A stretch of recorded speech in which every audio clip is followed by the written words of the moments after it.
Speed 100 मैं हूं आपके साथ सनाबा। इस देश दुनिया की तमाम खबरों को जानेंगे तेज रफ्तार अंदाज में। इसकी शुरुआत जम्मू कश्मीर की अहम खबरों के साथ। जम्मू कश्मीर के उधमपुर में दूसरे दिन भी सर्च ऑपरेशन जारी। बसंतगढ़ के पूर्व इलाके में कई आतंकियों के छिपे होने की खबर। कल मारा गया था जैश ए मोहम्मद का टॉप कमांडर।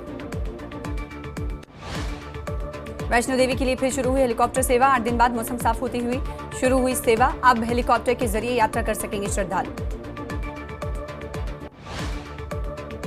उपराज्यपाल मनोज सिन्हा ने श्रीनगर में राष्ट्रीय एकता शिविर के समापन समारोह में दिया भाग। समारोह में पूरे भारत के एनसीसी कैडेट्स मौजूद रहे। एनसीसी के कार्यक्रम में शामिल हुए एलजी मनोज सिन्हा का एनसीसी कैडेट्स ने कई उपलब्धियां हासिल की। आपदाओं में भी एनसीसी ने बहुत योगदान दिया है। कार्यक्रम में एलजी मनोज सिन्हा ने कहा कि जम्मू कश्मीर में एनसीसी ने बहुत कुछ हासिल किया। हमारे कैडेट्स ने ऑपरेशन सिंदूर में भी योगदान दिया है। अमरनाथ यात्रा को 3 जुलाई को जम्मू से उपराज्यपाल मनोज सिन्हा दिखाएंगे हरी झंडी। 3 जुलाई से 9 अगस्त तक चलेगी यात्रा। अमरनाथ यात्रा के लिए ऑनलाइन ऑफलाइन रजिस्ट्रेशन 30 जून से शुरू। केवाईसी और आरएफआईडी सुविधा जम्मू, लखनपुर और सांबा में उपलब्ध। श्रद्धालुओं की सुविधा के लिए लखनपुर से बानिहाल तक खाने, लंगर, रहने, सैनिटाइजेशन और ट्रैफिक एडवाइजरी के साथ आपातकालीन हेल्पलाइन भी सक्रिय। खराब मौसम में पर्यटन स्थलों पर अस्थायी प्रवास व्यवस्था की गई। गुलमर्ग में पर्यटकों की भारी भीड़। अफरवट की बर्फीली चोटियों और गंडोला राइड का ले रहे हैं पर्यटक आनंद। पर्यटकों ने कश्मीर को बताया धरती का स्वर्ग। डीपीएपी से इस्तीफा देने के बाद श्रीनगर में पूर्व मंत्री जीएम सरूरी की कांग्रेस में वापसी। सैयद नसीर हुसैन ने दोनों नेताओं का किया स्वागत। गग्गल लौलाब में पेयजल संकट, लोग पी रहे गंदा पानी। जल शक्ति विभाग की खामोशी को लेकर डिप्टी कमिश्नर से लौलाब में पानी की समस्या का समाधान करने की अपील की। आईजीपी कश्मीर वी के बिरदी ने बालतल सोनमर्ग ट्रैक पर सुरक्षा कड़ी करने का ऐलान किया। बालतल कैंप में तीर्थयात्रियों की सुरक्षा के लिए व्यापक इंतजाम। आईजीपी ने मुख्य काफिले के साथ यात्रा करने की सलाह दी। पुंछ के जलास गांव में लगातार बारिश से सब्जी फसलें तबाह। नहर खराब होने से खेतों में पानी भरने से नुकसान। किसान कर रहे हैं जल्द मरम्मत और निरंतर सिंचाई की मांग। जेकेएसडीआरएफ और वन्य जीव विभाग ने उधमपुर के कावा में नहर से हिरण को बचाया। सरपंच की सूचना पर तुरंत कार्रवाई करते हुए हिरण की जांच के बाद उसे जंगल में छोड़ दिया। रियासी वन विभाग की कड़ी कार्रवाई। पुलिस और वन विभाग ने सरला भागा में 40 खैर के अवैध लकड़ी के लट्ठे जब्त कर तस्करी नाकाम की। मौके से तस्कर फरार हो गए। राजौरी में वन विभाग ने पौधारोपण किया और जगह जगह पौधे लगाकर अधिकारियों ने अधिक पौधारोपण करने की जनता से अपील की और सहयोग करने की अपील की। आज से मुहर्रम का आगाज। अज़ाखानी और मजालिस लाल चौक पर लगा मुहर्रम का परचम। शिया समुदाय की तरफ से निकाला गया जुलूस।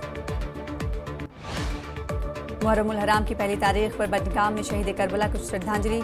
जगह जगह लगाए गए बैनर। करबला के शहीदों की याद में बडगाम में मुहर्रम की शुरुआत। हजरत इमाम हुसैन की कुर्बानी को किया गया याद। डीसी बडगाम डॉक्टर बिलाल मोहिउद्दीन ने मुहर्रम की तैयारियों के लिए उच्च स्तरीय बैठक की अध्यक्षता की। सभी विभागों को सुरक्षा, साफ सफाई और समन्वय सुनिश्चित करने के निर्देश दिए। पुंछ में शिया समुदाय ने परचम कुशाई के साथ मुहर्रमुल हराम की शुरुआत की। करबला के शहीदों पर मातम मनाया गया और मातमी मजालिस का आयोजन किया गया। डीडीसी सदस्य सुरेश शर्मा ने चौकी चौरा में युवाओं को क्रिकेट किट्स वितरित कर खेलों में भागीदारी का आह्वान किया। कहा, खेल जीवन में संतुलन और समाज से बुराइयों को दूर रखने का जरिया है। एलजी मनोज सिन्हा ने भगवान जी जगन्नाथ जी की रथ यात्रा पर देशवासियों को हार्दिक शुभकामनाएं दी हैं। कहा, महाप्रभु की कृपा से सभी को शांति, समृद्धि और खुशियां प्राप्त। बडगाम में अंतर्राष्ट्रीय नशा विरोधी दिवस पर सेमिनार आयोजित। उपायुक्त डॉक्टर बिलाल मोहिउद्दीन ने नशा मुक्त समाज बनाने का संकल्प लिया और युवाओं को खेलों में भागीदारी बढ़ाने की सलाह दी। केंद्रीय मंत्री किरेन रिजिजू और सांसद कंगना रनौत पहुंचे पूह। दोनों का परंपरागत ढोल नगाड़ों से किया गया स्वागत। पूह में 4.89 करोड़ की लागत से बनने वाले इंडोर स्टेडियम की रखी गई आधारशिला। हिमाचल की क्वालिटी एजुकेशन की रैंकिंग में बड़ी छलांग। शिक्षा मंत्री रोहित ठाकुर बोले, नेशनल असेसमेंट सर्वे में हिमाचल 21वें से 5वें स्थान पर पहुंचे। सोलन के बगलामुखी मंदिर के पास बस कार में टक्कर, बड़ा हादसा होने से टला। एचआरटीसी द्वारा दूसरी बस बुलाकर सभी यात्रियों को धर्मशाला भेजा। दिव्यांगजनों के लिए हिमाचल में उठाया गया एक और ऐतिहासिक कदम। कंडाघाट के टिकरी गांव में 60 करोड़ की लागत से दिव्यांग छात्रों के लिए शिक्षा, आवास और खेल सुविधाओं वाला संस्थान तैयार। हमीरपुर के छात्रवंश का कमाल। दिंडवी टिकर स्कूल के छात्रवंश कुमार ने कम लागत वाला फोल्डिंग फ्लैट फोन बनाया है। पोल मॉडल राष्ट्रीय इंस्पायर अवार्ड के लिए चयनित किया गया।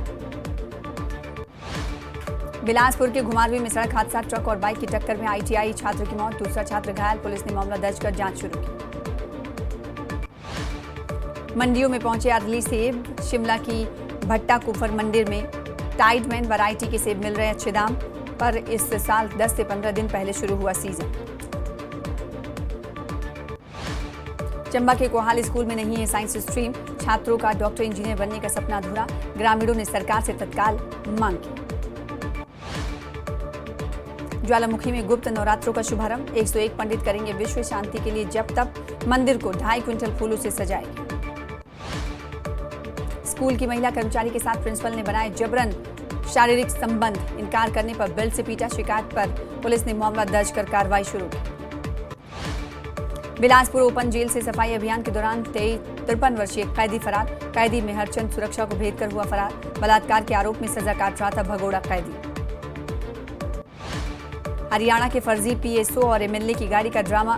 सोलन पुलिस ने किया पर्दाफाश। एक महिला सहित 3 लोगों को किया गिरफ्तार। शिमला के चमियाना अस्पताल में रोबोटिक सर्जरी। यूरोलॉजी विभाग के लिए 28 करोड़ की लागत का रोबोट मिला। शिमला में महिला आयोग की नवनियुक्त अध्यक्ष विद्या नेगी ने संभाला कार्यभार। महिला आयोग की अध्यक्ष बोली, महिलाओं की शिकायतों का करेंगे निवारण। नाहन में समाजसेवी नाथूराम चौहान ने जताई स्कूलों में बढ़ते यौन शोषण पर चिंता। 1 सप्ताह के भीतर 2 सरकारी स्कूलों में सामने आए पीड़न के मामले। बंजार के सैंज गड़सा होरनगाड़ में बुधवार दोपहर हुई भारी बारिश के कारण सड़कों और पेयजल आपूर्ति बाधित। विधायक सुरेंद्र शौरी ने प्रभावित क्षेत्रों का दौरा कर राहत कार्य और जल आपूर्ति बहाली के निर्देश दिए। मुख्यमंत्री सुखविंदर सिंह सुक्खू और केंद्रीय अल्पसंख्यक मामलों के मंत्री किरण रिजिजू ने शिमला स्थित ओक ओवर में शिष्टाचार भेंट की। इस अवसर पर प्रदेश के विकास और केंद्र राज्य सहयोग पर चर्चा हुई।